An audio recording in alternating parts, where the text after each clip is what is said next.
আসসালামু আলাইকুম। আপনারা কেমন আছেন? আমরা আলহামদুলিল্লাহ আল্লাহর রহমতে ভালো আছি। আর একটি নতুন ব্লগ নিয়ে হাজির হয়ে গেলাম। আর আজকে আমার ব্লগে থাকবে ঈদ স্পেশাল মুরগির রোস্ট। তো আমি ঈদের জন্য মুরগির রোস্ট রান্না করব।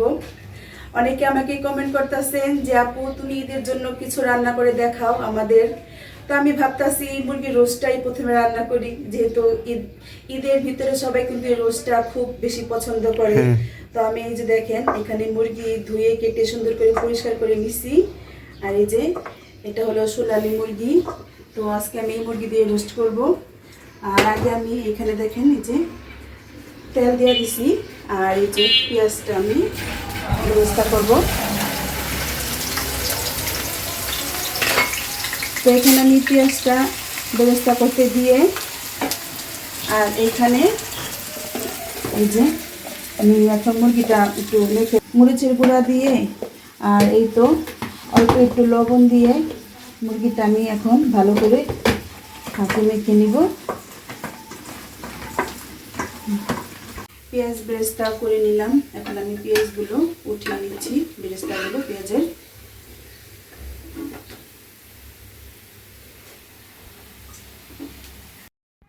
পেঁয়াজের বেরেস্তা হয়ে গেল।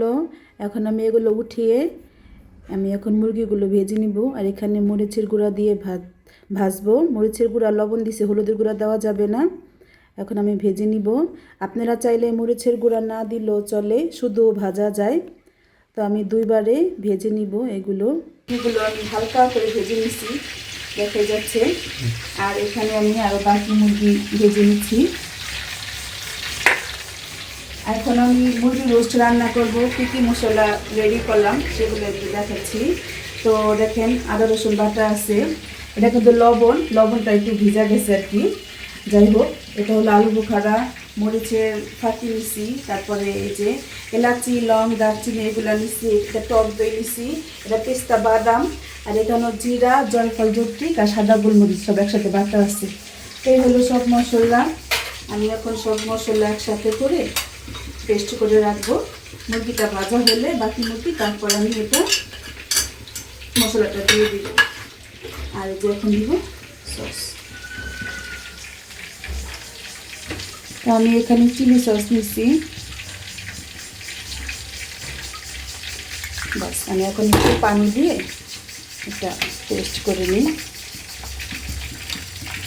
এখানে তো সবগুলো মুরগি আমি ভেজে নিলাম। এখন এখানে যে আমি একটা মশলা রেডি করছি সেইগুলো এখন আমি তেলের ভিতরে দিয়ে দিব।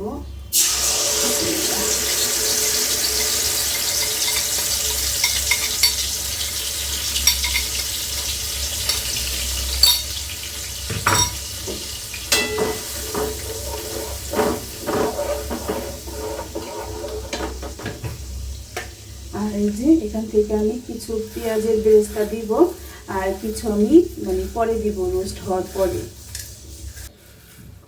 পেঁয়াজ বেরেস্তা দিয়ে দিচ্ছি।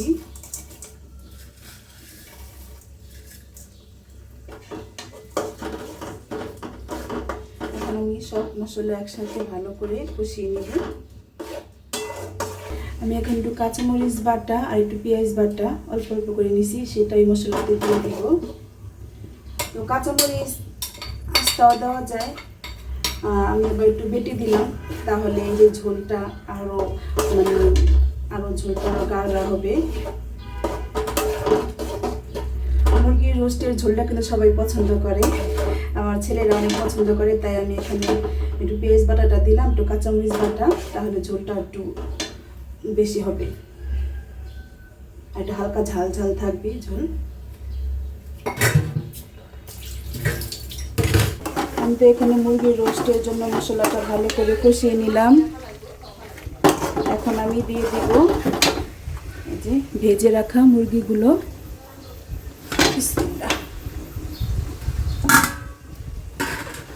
এখন ভালো করে আমি নাড়াচাড়া করে মিক্স করে দিই।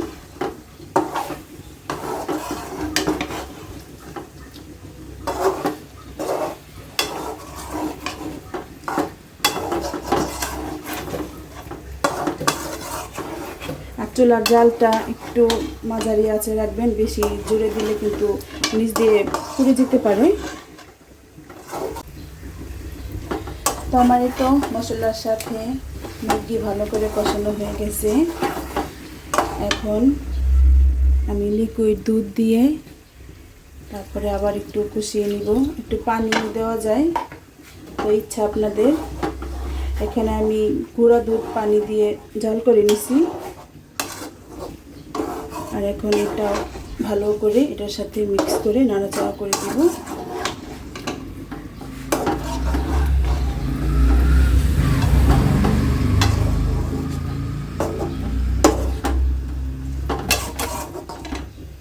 তো আমি আরেকবার দিব, মানে দুইবারে দিব, একবার দিছি পরে আরেকবার দিব, একসাথে দিব না। একসাথে দিলে মাংস তাহলে গলে যেতে পারে।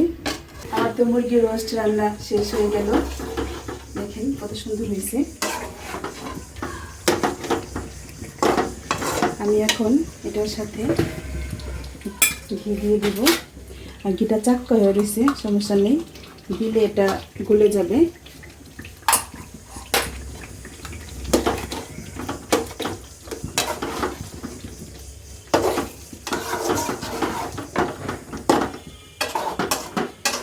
এটা আমি এখন নামিয়ে নিব, শেষ রান্না। তো নামানোর আগে একটু পেঁয়াজের বেরেস্তা দিব, এর সাথে একটু চিনি মিক্স করে দিব।